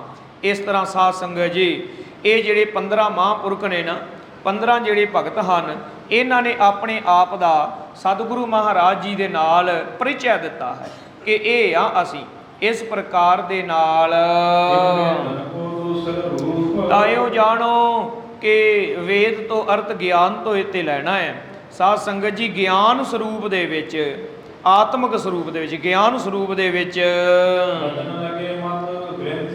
ਆਪ ਜੀ ਮਹਾਨ ਗ੍ਰੰਥ ਦੀ ਰਚਨਾ ਸਤਿਗੁਰੂ ਜੀ ਜੋ ਕਰਨ ਲੱਗੇ ਹੋ। ਇਹ ਤੇ ਭਗਤਾਂ ਦੀ ਸਾਖੀ, ਭਾਵ ਭਗਤਾਂ ਦੀ ਜੋ ਗਵਾਹੀ ਹੈ। ਸੰਤਨ ਕੀ ਸੁਣ ਸਾਚੀ ਸਾਖੀ, ਇਹ ਸਤਿਗੁਰਾਂ ਦਾ ਸ਼ਬਦ ਹੈ ਨਾ ਭਾਈ। ਸੰਤਾਂ ਦੀ ਸਾਖੀ, ਇਹ ਤੇ ਐਵੇਂ ਨਹੀਂ ਜਿਵੇਂ ਆਪਾਂ ਸਾਖੀਆਂ ਸੁਣਦੇ ਨਾ ਵੀ ਕਬੀਰ ਜੀ ਦੀਆਂ ਸਾਖੀਆਂ ਨੇ, ਇਹ ਨਾਮਦੇਵ ਜੀ ਦੀਆਂ ਸਾਖੀ, ਐਵੇਂ ਨਹੀਂ। ਇਹ ਤੇ ਸਾਖ ਦਾ ਅਰਥ ਹੈ ਗਵਾਹੀ। ਉਹਨਾਂ ਦੀ ਗਵਾਹੀ ਸੁਣੋ ਭਾਈ। ਉਹਨਾਂ ਦੀ ਸਿੱਖਿਆ ਜਿਹੜੀ, ਸੋ ਬੋਲੈ ਜੋ ਪੇਖੈ ਆਖੀ। ਸੰਤ ਜਨ ਉਹ ਸਾਖੀ ਦਿੰਦੇ ਨੇ, ਉਹ ਗਵਾਹੀ ਦਿੰਦੇ ਨੇ ਜੋ ਅੱਖਾਂ ਨਾਲ ਵੇਖਦੇ ਨੇ। ਤੋ ਕਹਿੰਦੇ ਸਾਡੀ ਵੀ ਸਾਖੀ ਲਿਖੋ। ਜਿਵੇਂ ਸਤਿਗੁਰੂ ਜੀ ਆਪ ਜੀ ਦੀ, ਸੋ ਭਗਤਾਂ ਦੀ, ਮਹਾਂਪੁਰਖਾਂ ਦੀ ਜੋ ਜਗਤ ਵਿੱਚ ਸੰਸਾਰ ਵਿੱਚ ਵਾਰਤਾ ਹੋਈ ਹੈ। ਕਲਯੁਗ ਦਾ ਸਮਾਂ ਹੈ, ਘੋਰ ਮੰਦਮਤੀ ਲੋਕ ਵਸਦੇ ਹਨ। ਉਹਨਾਂ ਦੇ ਪਾਰ ਉਤਾਰੇ ਲਈ ਬਹੁਤ ਆਸਾਨ ਤੇ ਸੁਖੈਨ ਕਰਕੇ ਇਹ ਬਚਨ ਰਚ ਦਿਓ। ਇਸ ਵਿੱਚ ਸਾਡੇ ਵੀ ਜਿਹੜੇ ਸ਼ਬਦ ਹਨ ਉਹ ਵੀ ਲਿਖਵਾ ਲਵੋ। ਉਪਦੇਸ਼ ਦੇਣ ਲਈ ਇਹ ਸਾਰੇ ਜਿਹੜੇ ਬਚਨ ਨੇ ਨਾ, ਇਹਨਾਂ ਨੂੰ ਵਿਸਤ੍ਰਿਤ ਕਰਕੇ ਦਰਜ ਕਰ ਲਓ। ਇਸ ਤਰ੍ਹਾਂ ਸਾਧ ਸੰਗਤ ਜੀ, ਜੋ ਭਗਤ ਸਾਹਿਬਾਨ ਮਹਾਰਾਜ ਜੀ ਦੀ ਬਾਣੀ ਹੈ, ਭਗਤ ਕਬੀਰ ਸਾਹਿਬ ਜੀ ਜਿਨ੍ਹਾਂ ਦੀ ਸਭ ਤੋਂ ਵਧੇਰੇ ਬਾਣੀ ਹੈ, 537 ਸ਼ਬਦ ਤੇ ਸ਼ਲੋਕ ਹਨ। ਇਸੇ ਪ੍ਰਕਾਰ ਭਗਤ ਨਾਮਦੇਵ ਜੀ ਦੇ 61 ਸ਼ਬਦ ਹਨ। ਭਗਤ ਰਵਿਦਾਸ ਜੀ ਮਹਾਰਾਜ ਜੀ ਦੇ 40 ਸ਼ਬਦ ਹਨ। ਭਗਤ ਤਰਲੋਚਨ ਜੀ ਦੇ 4, ਭਗਤ ਬੇਣੀ ਜੀ ਦੇ 3, ਭਗਤ ਧੰਨਾ ਜੀ ਦੇ ਵੀ 3 ਸ਼ਬਦ ਹਨ। ਸਾਧ ਸੰਗਤ ਜੀ, ਭਗਤ ਜੈਦੇਵ ਜੀ ਦੇ 2 ਸ਼ਬਦ ਹਨ, ਇੱਕ ਗੂਜਰੀ ਵਿੱਚ ਪਦਾ ਤੇ ਇੱਕ ਮਾਰੂ ਦੇ ਵਿੱਚ। ਇਸੇ ਤਰ੍ਹਾਂ ਭਗਤ ਭੀਖਣ ਜੀ ਦੇ ਦੋਵੇਂ ਸ਼ਬਦ ਸੋਰਠ ਵਿੱਚ ਨੇ। ਭਗਤ ਪੀਪਾ ਜੀ ਇੱਕ ਸ਼ਬਦ ਹੈ। ਭਗਤ ਰਾਮਾਨੰਦ ਜੀ, ਪਰਮਾਨੰਦ ਜੀ, ਇਹਨਾਂ ਦਾ ਵੀ ਇੱਕ ਇੱਕ ਸ਼ਬਦ ਹੈ। ਸੋ ਭਗਤ ਸੈਣ ਜੀ, ਸਧਨਾ ਜੀ, ਇਹਨਾਂ ਦਾ ਵੀ ਇੱਕ ਇੱਕ ਸ਼ਬਦ ਹੈ। ਭਗਤ ਸੂਰਦਾਸ ਜੀ ਦੀ ਕੇਵਲ ਇੱਕ ਤੁਕ ਹੈ, ਕੇਵਲ ਇੱਕ ਤੁਕ। ਉਹਦੇ ਨਾਲ ਫਿਰ ਗੁਰੂ ਅਰਜਨ ਦੇਵ ਜੀ ਨੇ ਇੱਕ ਸ਼ਬਦ ਲਿਖਿਆ ਹੋਇਆ। ਤੋ ਸਾਧ ਸੰਗਤ ਜੀ, ਬਾਬਾ ਫਰੀਦ ਸਾਹਿਬ ਜੀ, ਉਹਨਾਂ ਦੇ ਨਾਂ ਨਾਲ ਕਦੇ ਭਗਤ ਨਹੀਂ ਲੱਗਦਾ, ਉਹਨਾਂ ਦੇ ਨਾਂ ਨਾਲ ਲੱਗਦਾ ਸ਼ੇਖ। ਉਹ ਭਗਤਾਂ ਦੀ ਕੈਟਾਗਰੀ 'ਚ ਗਿਣਦੇ ਜ਼ਰੂਰ ਆਪਾਂ, ਪਰ ਉਹਨਾਂ ਦੇ ਨਾਂ ਨਾਲ ਭਗਤ ਨਹੀਂ ਹੈ, ਸ਼ੇਖ। ਗੁਰਬਾਣੀ ਦੇ ਵਿੱਚ ਤਰਤੀਬ ਵੀ ਇਹ ਹੈ। ਭਗਤ ਬਾਣੀ ਵਿੱਚ ਸਭ ਤੋਂ ਪਹਿਲਾਂ ਕਬੀਰ ਜੀ, ਫਿਰ ਨਾਮਦੇਵ ਜੀ, ਫਿਰ ਰਵਿਦਾਸ ਜੀ, ਫਿਰ ਤਰਲੋਚਨ ਜੀ, ਫਿਰ ਬੇਣੀ ਜੀ, ਫਿਰ ਧੰਨਾ ਜੀ। ਇਹ ਤਰਤੀਬ ਹੈ। ਜਦੋਂ ਵੀ ਪਹਿਲਾਂ ਬਾਣੀ ਆਵੇਗੀ ਕਬੀਰ ਜੀ ਦੀ ਆਵੇਗੀ। ਇਸੇ ਪ੍ਰਕਾਰ ਸੋ ਸਾਧ ਸੰਗਤ ਜੀ, ਬਾਬਾ ਫਰੀਦ ਜੀ ਦੀ ਬਾਣੀ ਆਸਾ 'ਚ 2 ਸ਼ਬਦ ਆਉਂਦੇ ਨੇ, ਸੂਹੀ 'ਚ 2 ਸ਼ਬਦ ਆਉਂਦੇ ਨੇ, ਉਹ ਅਖੀਰ ਤੇ ਹੋਣਗੇ। ਉਹਨਾਂ ਨੂੰ ਸਤਿਗੁਰਾਂ ਨੇ ਵੱਖਰਾ ਰੱਖਿਆ। ਉਹ ਭਗਤ ਨਹੀਂ, ਉਹ ਸ਼ੇਖ, ਵੱਖਰੇ ਤੌਰ ਤੇ ਉਹਨਾਂ ਨੂੰ ਇਹ ਟਾਈਟਲ ਦਿੱਤਾ। ਇਸ ਪ੍ਰਕਾਰ ਇਹਨਾਂ ਮਹਾਂਪੁਰਖਾਂ ਨੇ ਆਖਿਆ, ਹੇ ਸਤਿਗੁਰੂ, ਸਾਡੀ ਬਾਣੀ ਨੂੰ ਵੀ, ਸਾਡੀ ਸਾਖੀ ਨੂੰ ਵੀ ਦਰਜ ਕਰ ਲਵੋ। ਸ੍ਰੀ ਅਰਜਨ ਸੋ ਭਗਤ ਨੂੰ ਬਿਨਤੀ। ਇਹ ਸੁਣ ਕੇ ਧੰਨ ਸ਼੍ਰੀ ਗੁਰੂ ਅਰਜਨ ਦੇਵ ਮਹਾਰਾਜ ਸੱਚੇ ਪਾਤਸ਼ਾਹ ਜੀ ਨੇ ਭਗਤਾਂ ਦੇ ਬਚਨ ਪਿਆਰੇ ਸੁਣ ਕੇ ਤਾਂ ਇਹਨਾਂ ਦੀ ਬਾਣੀ ਵੀ ਲਿਖਵਾਉਣ ਵਾਸਤੇ ਭਾਈ ਗੁਰਦਾਸ ਜੀ ਨੂੰ ਮਹਾਰਾਜ ਜੀ ਨੇ ਫਰਮਾ ਦਿੱਤਾ। ਤਾਂ ਸਾਧ ਸੰਗਤ ਜੀ, ਸ੍ਰੀ ਗੁਰੂ ਗ੍ਰੰਥ ਸਾਹਿਬ ਜੀ ਦੇ ਵਿੱਚ ਫਿਰ ਜਿੱਤੇ ਵੀ ਵਾਰ ਆਉਂਦੀ ਹੈ ਨਾ, ਵਾਰ ਤੋਂ ਅੱਗੇ ਭਗਤ ਸਾਹਿਬਾਨ ਮਹਾਂਪੁਰਖਾਂ ਦੀ ਬਾਣੀ ਹਮੇਸ਼ਾ ਆਉਂਦੀ ਹੈ। ਤਾਂ ਭਾਈ ਗੁਰਦਾਸ ਜੀ ਇਸੇ ਪ੍ਰਕਾਰ ਹੀ ਹੁਣ ਸ੍ਰੀ ਰਾਗ ਹੋ ਗਿਆ ਨਾ ਪੂਰਾ। ਫਿਰ ਸ੍ਰੀ ਰਾਗ ਤੋਂ ਅੱਗੇ ਸਾਧ ਸੰਗਤ ਜੀ ਫਿਰ ਮਾਝ। ਫਿਰ ਸਭ ਤੋਂ ਵੱਡਾ ਜਿਹੜਾ ਰਾਗ ਹੈ ਉਹ ਹੈ ਗੌੜੀ। ਸਭ ਤੋਂ ਵੱਡਾ ਜਿਆਦੀ ਬਾਣੀ ਗੌੜੀ ਰਾਗ ਦੇ ਵਿੱਚ ਹੈ। ਤੇ ਸਾਧ ਸੰਗਤ ਜੀ 30 ਰਾਗ ਸਨ ਉਸ ਵੇਲੇ। ਜਿਹੜਾ 31ਵਾਂ ਰਾਗ ਹੈ ਨਾ ਜੈਜਾਵੰਤੀ, ਇਹ ਆਦਿ ਬੀੜ ਵਿੱਚ ਨਹੀਂ ਸੀ, ਇਹ ਦਮਦਮੀ ਸਰੂਪ ਦੇ ਵਿੱਚ ਧੰਨ ਗੁਰੂ ਕਲਗੀਧਰ ਪਾਤਸ਼ਾਹ ਜੀ ਨੇ ਚੜਾਇਆ ਹੈ। ਇਹ ਰਾਗ ਦੇ ਵਿੱਚ ਕੇਵਲ ਗੁਰੂ ਤੇਗ ਬਹਾਦਰ ਸਾਹਿਬ ਜੀ ਦੀ ਬਾਣੀ ਹੈ। ਸੋ ਇਸ ਪ੍ਰਕਾਰ ਮਹਾਰਾਜ ਜੀ ਨੇ ਸਾਰੀ ਤਰਤੀਬ ਭਾਈ ਗੁਰਦਾਸ ਜੀ ਦੇ ਹੱਥੀਂ ਬਣਵਾ ਕੇ ਇਹ ਹੈ ਜਥਾ ਕਰਮ ਗੁਰੂ ਕੀ ਬਾਣੀ ਦਾ। ਇਹ ਜਥਾ ਕਰਮ ਸਾਰਾ ਬਣਾ ਕਰਕੇ ਫਿਰ ਇਸੇ ਤਰ੍ਹਾਂ ਜਿਹੜੇ ਰਾਗ ਨੇ ਉਹਨਾਂ ਦੀ ਤਰਤੀਬ ਹੈ ਪੂਰੀ ਦੀ ਪੂਰੀ। ਉਹਦੇ ਵਿੱਚ ਅਧਿਆਤਮਕ ਭੇਦ ਹੈ ਪੂਰਾ, ਉਹ ਲਿਖਵਾਇਆ। ਇਸ ਤਰ੍ਹਾਂ ਸਾਰੇ ਭਗਤ ਸਾਹਿਬ। ਇਹ ਵੀ ਨਾਲ ਬੇਨਤੀ ਜ਼ਰੂਰੀ ਕਰ ਦਈਏ ਕਿ ਸਾਧ ਸੰਗਤ ਜੀ, ਭਗਤ ਬਾਣੀ ਦੇ ਸੰਬੰਧ ਵਿੱਚ ਜੋ ਸਭ ਤੋਂ ਵਧੇਰੇ ਪ੍ਰੋਫੈਸਰ ਸਾਹਿਬ ਸਿੰਘ ਜੀ, ਉਹਨਾਂ ਨੇ ਬਹੁਤ ਖੋਜ ਵੀ ਕੀਤੀ ਹੈ। ਤੇ ਉਹਨਾਂ ਦੀ ਜੋ ਲਿਖਤ ਹੈ ਨਾ, ਉਹਨਾਂ ਨੇ ਇਹ ਸਾਬਤ ਕੀਤਾ ਕਿ ਇਹ ਜਿਹੜੀ ਜਿਵੇਂ ਆਤਮਿਕ ਤਰੀਕਾ ਦੱਸਿਆ ਹੈ ਨਾ ਭਾਈ ਸੰਤੋਖ ਸਿੰਘ ਜੀ ਨੇ, ਇਹਨੂੰ ਆਧਾਰ ਬਣਾ ਕੇ ਨਾ ਕਈ ਲੱਗ ਪਏ ਫਿਰ ਕਿ ਇਹ ਬਾਣੀ ਜਿਹੜੀ ਹੈ ਇਹ ਕਿਵੇਂ ਪਹੁੰਚੀ। ਇਹ ਆਤਮਿਕ ਰੂਪ ਦੇ ਦਰਸ਼ਨ ਕਰਵਾਏ ਨੇ ਭਗਤਾਂ ਦੇ। ਤੇ ਇਹ ਨਹੀਂ ਹੈ ਕਿ ਪਹਿਲਾਂ ਬਾਣੀ ਗੁਰੂ ਘਰ 'ਚ ਹੈਗੀ ਨਹੀਂ ਸੀ। ਹੁਣ ਜੇ ਕਹੀਏ ਵੀ ਜਦੋਂ ਲਿਖਵਾਉਣ ਲੱਗੇ ਤੇ ਭਗਤ ਸਾਹਿਬ ਆਏ ਤੇ ਕੋਈ ਇਹਦਾ ਆਧਾਰ ਬਣਾ ਕੇ ਕਵੇ ਕਿ ਗੁਰੂ ਰਾਮਦਾਸ ਜੀ ਵੇਲੇ ਤੇ ਫਿਰ ਭਗਤ ਬਾਣੀ ਗੁਰੂ ਘਰ 'ਚ ਹੋਈ ਨਾ, ਨਹੀਂ ਨਹੀਂ, ਐਸਾ ਨਹੀਂ ਹੈ। ਪ੍ਰੋਫੈਸਰ ਸਾਹਿਬ ਸਿੰਘ ਜੀ ਨੇ ਬੜੀ ਮਿਹਨਤ ਕੀਤੀ। ਉਹਨਾਂ ਨੇ ਸ਼ਬਦਾਂ ਨੂੰ ਆਪੋ ਵਿੱਚ ਮਿਲਾਨ ਕਰਵਾ ਕੇ ਦੱਸਿਆ। ਉਹ ਕਹਿੰਦੇ ਨੇ ਗੁਰੂ ਨਾਨਕ ਦੇਵ ਜੀ ਦਾ ਸ਼ਬਦ ਪੜ੍ਹੋ। ਆਪਾਂ ਬਚਨ ਪੜ੍ਹਦੇ ਹਾਂ ਕਿ ਬਾਬਾ ਫਰੀਦ ਜੀ ਦਾ ਬੇੜਾ ਬੰਦ ਨਾ ਸਕਿਓ ਬੰਧਨ ਕੀ ਵੇਲਾ। ਕਹਿੰਦੇ ਨੇ ਨਾਲ ਕਰਕੇ ਸ਼ਬਦ ਗੁਰੂ ਨਾਨਕ ਦੇਵ ਜੀ ਦਾ ਪੜ੍ਹੋ। ਜਪ ਤਪ ਕਾ ਬੰਦ ਬੇੜਲਾ ਜਿਤ ਲੰਘੇ ਵਹੇਲਾ। ਤਾਂ ਫਿਰ ਬਰਾਬਰ ਹੋ ਗਿਆ ਨਾ। ਤੋ ਇਸੇ ਤਰ੍ਹਾਂ ਉਹਨਾਂ ਸਾਬਤ ਕੀਤਾ ਕਿ ਬਾਣੀ ਦੀ ਇਕੱਤਰਤਾ ਗੁਰੂ ਨਾਨਕ ਦੇਵ ਮਹਾਰਾਜ ਜੀ ਦੇ ਵੇਲੇ ਹੀ ਹੋ ਚੁੱਕੀ ਹੈ ਭਗਤ ਬਾਣੀ ਦੀ। ਤੇ ਉਹ ਸ਼ਬਦ ਖਜ਼ਾਨਾ ਅੱਗੇ ਅੱਗੇ ਗੁਰੂ ਅਰਜਨ ਦੇਵ ਜੀ ਦੇ ਕੋਲ ਆਇਆ ਹੈ। ਪਰ ਇਹ ਆਤਮਿਕ ਰੂਪ ਵਿੱਚ ਭਗਤਾਂ ਦਾ ਆਉਣਾ ਇਹਦਾ ਕੋਈ ਵਿਰੋਧੀ ਨਹੀਂ ਹੈ। ਇਹ ਆਤਮਿਕ ਰੂਪ ਦੇ ਵਿੱਚ ਆਪਾਂ ਬਾਰ-ਬਾਰ ਕਹਿ ਰਹੇ ਹਾਂ। ਤੋ ਭਗਤ ਸਾਹਿਬ ਜੀ ਦਾ ਆਉਣਾ ਮਤਲਬ ਇਹ ਹੈ ਕਿ ਉਹਨਾਂ ਦੀ ਬਾਣੀ ਜਦੋਂ ਦਰਜ ਕਰਨ ਲੱਗੇ ਨੇ ਨਾ, ਇਹ ਉਹਨਾਂ ਭਗਤਾਂ ਮਹਾਂਪੁਰਖਾਂ ਦੀ ਆਤਮਿਕ ਤੌਰ ਤੇ ਮਨਜ਼ੂਰੀ ਲਈ ਹੈ ਸਤਿਗੁਰਾਂ ਨੇ।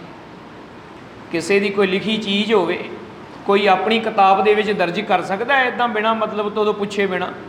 ਤੋ ਇਹ ਹੈ ਆਤਮ ਰੂਪ ਦੇ ਵਿੱਚ ਉਹਨਾਂ ਭਗਤ ਸਾਹਿਬਾਨ ਜੀ ਦੀ ਪ੍ਰਵਾਨਗੀ ਲੈ ਲਈ ਹੈ। ਧੰਨ ਧੰਨ ਉਜਰੈ ਤਿਸ ਕਾਲਾ। ਤਾਂ ਇਸ ਪ੍ਰਕਾਰ ਸਾਧ ਸੰਗਤ ਜੀ, ਧੰਨ ਧੰਨ ਇਸ ਪ੍ਰਕਾਰ ਇਹਦਾ ਅਰਥ ਇਹ ਹੈ ਕਿ ਹੇ ਸਤਿਗੁਰੂ ਜੀ, ਆਪ ਜੀ ਨੇ ਪਰਉਪਕਾਰ ਕੀਤਾ, ਧੰਨ ਹੋ ਆਪ ਜੀ, ਭਲਾ ਹੈ ਆਪ ਜੀ ਦਾ, ਆਪ ਜੀ ਨੂੰ ਸ਼ਾਬਾਸ਼ ਹੈ। ਲਿਖੇ ਬਨਾਵਣ ਗਿਆਨ ਵੀਨਾ। ਤਾਂ ਸਤਿਗੁਰੂ ਜੀ ਆਪਣੀ ਬਾਣੀ ਵੀ ਰਚਨ ਲੱਗੇ ਨਾਲ ਨਾਲ ਹੀ, ਆਪਣੀ ਬਾਣੀ ਵੀ ਨਾਲ ਨਾਲ ਹੀ ਮਹਾਰਾਜ ਜੀ ਰਚਨ ਲੱਗੇ ਨੇ। ਸੋ ਬਹੁਤ ਬਾਣੀ ਸਤਿਗੁਰਾਂ ਨੇ ਨਾਲੋਂ ਨਾਲ ਹੀ ਰਚੀ ਹੈ। ਬੈਠ ਸਮੀਪੇ ਗੁਰੂ ਪ੍ਰਵੀਨਾ। ਧੰਨ ਧੰਨ ਸ਼੍ਰੀ ਗੁਰੂ ਅਰਜਨ ਦੇਵ ਮਹਾਰਾਜ ਜੀ, ਜੋ ਆਪਣੀ ਬਾਣੀ ਵੀ ਨਾਲ ਰਚ ਰਹੇ ਨੇ, ਨਾਲ ਨਾਲ ਚੜਾ ਰਹੇ ਨੇ। ਵਾਰਾਂ ਦੇ ਜੇ ਦਰਸ਼ਨ ਕਰੋਗੇ ਨਾ, ਜਿਵੇਂ ਧੰਨ ਗੁਰੂ ਨਾਨਕ ਦੇਵ ਜੀ ਦੀਆਂ ਤਿੰਨੇ ਵਾਰਾਂ ਨੇ ਸਾਧ ਸੰਗਤ ਜੀ, ਮਾਝ ਕੀ ਵਾਰ, ਆਸਾ ਕੀ ਵਾਰ ਤੇ ਮਲਾਰ ਕੀ ਵਾਰ, ਉਹਤੇ ਦਰਸ਼ਨ ਕਰਾਂਗੇ ਵੀ ਸ਼ਲੋਕ ਅੱਡ ਨੇ ਤੇ ਪੌੜੀਆਂ ਅੱਡ ਨੇ, ਇਕੱਠੇ ਨਹੀਂ ਉਚਾਰੇ। ਪਹਿਲਾਂ ਪੌੜੀਆਂ ਉਚਾਰੀਆਂ ਨੇ, ਸ਼ਲੋਕ ਅੱਡ ਨੇ, ਉਹ ਬਾਅਦ ਵਿੱਚ ਨਾਲ ਗੁਰੂ ਅਰਜਨ ਦੇਵ ਜੀ ਨੇ ਜੋੜੇ ਨੇ। ਇਵੇਂ ਗੁਰੂ ਅਮਰਦਾਸ ਜੀ, ਗੁਰੂ ਰਾਮਦਾਸ ਜੀ ਦੀਆਂ ਵਾਰਾਂ ਵਿੱਚ ਵੀ ਹੈ, ਗੁਰੂ ਅਰਜਨ ਦੇਵ ਜੀ ਦੀਆਂ ਕੁਝ ਵਾਰਾਂ ਦੇ ਵਿੱਚ ਵੀ। ਪਰ ਜਦੋਂ ਦਰਸ਼ਨ ਕਰੋਗੇ ਨਾ, ਜੈਸਰੀ ਕੀ ਵਾਰ, ਪੌੜੀਆਂ ਤੇ ਸ਼ਲੋਕ ਅੱਡ ਅੱਡ ਥੋੜਾ ਨੇ, ਇੱਕੋ ਸਾਰ ਹੈ।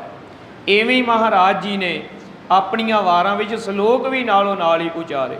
ਸੋ ਧੰਨ ਸਤਿਗੁਰੂ ਸ਼੍ਰੀ ਗੁਰੂ ਅਰਜਨ ਦੇਵ ਮਹਾਰਾਜ ਜੀ, ਧੰਨ ਧੰਨ ਸ਼੍ਰੀ ਗੁਰੂ ਗ੍ਰੰਥ ਸਾਹਿਬ ਮਹਾਰਾਜ ਜੀ ਦਾ ਜੋ ਪਹਿਲਾ ਪਾਵਨ ਸਰੂਪ ਹੈ। ਇਸ ਪਾਵਨ ਸਰੂਪ ਜੀ ਦੀ ਰਚਨਾ ਭਾਈ ਗੁਰਦਾਸ ਜੀ ਦੇ ਕੋਲੋਂ ਕਰਵਾਉਂਦੇ ਪਏ ਨੇ। ਇਹ ਸਾਧ ਸੰਗਤ ਜੀ ਗੁਰਪ੍ਰਤਾਪ ਸੂਰਜ ਗ੍ਰੰਥ ਦੇ ਤੀਸਰੀ ਰਾਸ ਦੇ 41ਵੇਂ ਅੰਸੂ ਦੇ ਵਿੱਚੋਂ ਆਪਾਂ ਦਰਸ਼ਨ ਕੀਤੇ ਨੇ। ਸਤਿਗੁਰੂ ਕਿਰਪਾ ਕਰਨ, ਸਰਬੱਤ ਸੰਗਤਾਂ ਦੀਆਂ ਹਾਜ਼ਰੀਆਂ ਤਨ ਕਰਕੇ ਮਨ ਕਰਕੇ ਆਪਣੇ ਚਰਨਾਂ ਕਮਲਾਂ ਦੇ ਵਿੱਚ ਲਵਾ ਲੈਣ ਔਰ ਸਾਨੂੰ ਸਾਰਿਆਂ ਨੂੰ ਹੀ ਬਲ ਬਖਸ਼ਣ। ਦਾਸ ਇਹ ਬੇਨਤੀ ਜ਼ਰੂਰ ਕਰਦਾ ਹੁੰਦਾ ਹੈ ਕਿ ਜਿਨ੍ਹੇ ਸਹਿਜ ਪਾਠ ਨਹੀਂ ਕੀਤਾ ਨਾ ਜੀ, ਸਮਝ ਲਓ ਸੱਚੀ ਗੱਲ ਜੇ, ਉਹਨੇ ਗੁਰੂ ਜੀ ਦੇ ਦਰਸ਼ਨ ਨਹੀਂ ਕੀਤੇ। ਜਿਨ੍ਹੇ ਗੁਰੂ ਗ੍ਰੰਥ ਸਾਹਿਬ ਜੀ ਦੇ ਦਰਸ਼ਨ ਕਰਨੇ ਨੇ ਨਾ, ਉਹ ਸਹਿਜ ਪਾਠ ਜੀਵਨ ਵਿੱਚ ਘੱਟੋ ਘੱਟ ਇੱਕ ਤਾਂ ਹਰ ਕੋਈ ਕਰੇ, ਅਨਪੜ੍ਹ ਵੀ ਕਰੇ। ਅਨਪੜ੍ਹ ਕਿਵੇਂ ਕਰੇ? ਉਹ ਕਿਸੇ ਦੇ ਕੋਲੋਂ ਸੁਣ ਲਵੇ, ਪਰਿਵਾਰ ਦੇ ਕੋਲੋਂ ਸੁਣ ਲਵੇ, ਰਲ ਮਿਲ ਕੇ ਹੋ ਜਾਂਦਾ। ਇਸ ਕਰਕੇ ਖਾਲਸਾ ਜੀ, ਜੇ ਕੋਈ ਚਾਹਵੇ ਵੀ ਮੈਂ ਆਪਣੇ ਜੀਵਨ ਦਾ ਨੇਮ ਬਣਾ ਲਵਾਂ, ਇਹ ਉਹਨਾਂ ਲਈ ਹੈ ਜਿਨ੍ਹਾਂ ਦਾ ਨੇਮ ਨਹੀਂ ਹੈ ਅਜੇ। ਜਿਨ੍ਹਾਂ ਦਾ ਹੈਗਾ ਉਹਨਾਂ ਨੂੰ ਨਮਸਕਾਰ ਹੈ। ਜੇ ਕੋਈ ਚਾਹਵੇ ਮੈਂ ਨੇਮ ਬਣਾਵਾਂ, ਤੇ ਖਾਲਸਾ ਜੀ ਆਪਾਂ ਧੰਨ ਸ਼੍ਰੀ ਗੁਰੂ ਗ੍ਰੰਥ ਸਾਹਿਬ ਮਹਾਰਾਜ ਜੀ ਦਾ ਸਹਿਜ ਪਾਠ ਕਰੀਏ ਆਰੰਭ, ਤੇ ਰੋਜ਼ਾਨਾ ਦੇ 5 ਅੰਗ ਜੇ ਪਾਠ ਆਪਾਂ ਕਰੀਏ, ਰੋਜ਼ਾਨਾ ਦੇ ਕੇਵਲ 5 ਅੰਗ, ਤਾਂ 1 ਸਾਲ ਦੇ ਵਿੱਚ ਬੜੇ ਆਰਾਮ ਦੇ ਨਾਲ ਆਪਾਂ ਦਰਸ਼ਨ ਕਰ ਲਵਾਂਗੇ ਤੇ ਸਹਿਜ ਪਾਠ ਦੀ ਸੰਪੂਰਨਤਾ ਹੋ ਜਾਏਗੀ 1 ਸਾਲ। ਤੇ 5 ਅੰਗ ਪਾਠ ਕਰਦਿਆਂ ਟਾਈਮ ਕਿੰਨਾ ਲੱਗਦਾ ਸਾਧ ਸੰਗਤ ਜੀ ਭਲਾ? ਵੱਧ ਤੋਂ ਵੱਧ 15 ਮਿੰਟ।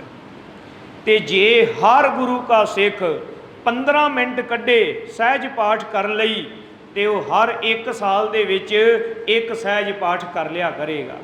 ਇਹ ਨੇਮ ਆਪਣੇ ਜੀਵਨ ਦਾ ਜ਼ਰੂਰ ਆਪਾਂ ਬਣਾਈਏ। ਜੇ ਕੋਈ ਵੱਧ ਕਰੇ ਤਾਂ ਹੋਰ ਚੰਗਾ ਹੈ, ਘੱਟੋ ਘੱਟ ਇੰਨਾ ਤਾਂ ਜ਼ਰੂਰ ਹੀ ਕਰਨਾ ਚਾਹੀਦਾ। ਸਿੰਘ ਸਾਹਿਬ ਜੀ ਦਾ ਬਹੁਤ ਧੰਨਵਾਦ ਹੈ। ਸਤਿਗੁਰੂ ਮਹਾਰਾਜ ਜੀ ਦਾ ਕੋਟਾਨ ਕੋਟ ਸ਼ੁਕਰ ਹੈ। ਆਓ ਗੁਰੂ ਚਰਨਾਂ ਦੇ ਵਿੱਚੋਂ ਅਸੀਸਾਂ ਲਈਏ, ਸੱਚੇ ਪਾਤਸ਼ਾਹ ਜੀ ਦੇ ਚਰਨਾਂ 'ਚ ਝੁਕਾਈਏ ਸੀਸ। ਅਖੀਰਲੇ ਬਚਨਾਂ ਨੂੰ ਰਸਨਾ ਦੁਆਰਾ ਸਾਂਝੇ ਕਰਕੇ ਫਤਿਹ ਬੁਲਾਈਏ ਜੀ। ਧੰਨ ਧੰਨ ਉਚਰਹਿ ਤਿਸ ਕਾਲਾ, ਲਗੇ ਬਨਾਵਨ ਗਿਰਾ ਨਵੀਨਾ, ਬੈਠ ਸਮੀਪੀ ਗੁਰੂ ਪ੍ਰਵੀਨਾ। ਵਾਹਿਗੁਰੂ ਜੀ ਕਾ ਖਾਲਸਾ, ਵਾਹਿਗੁਰੂ ਜੀ ਕੀ ਫਤਿਹ।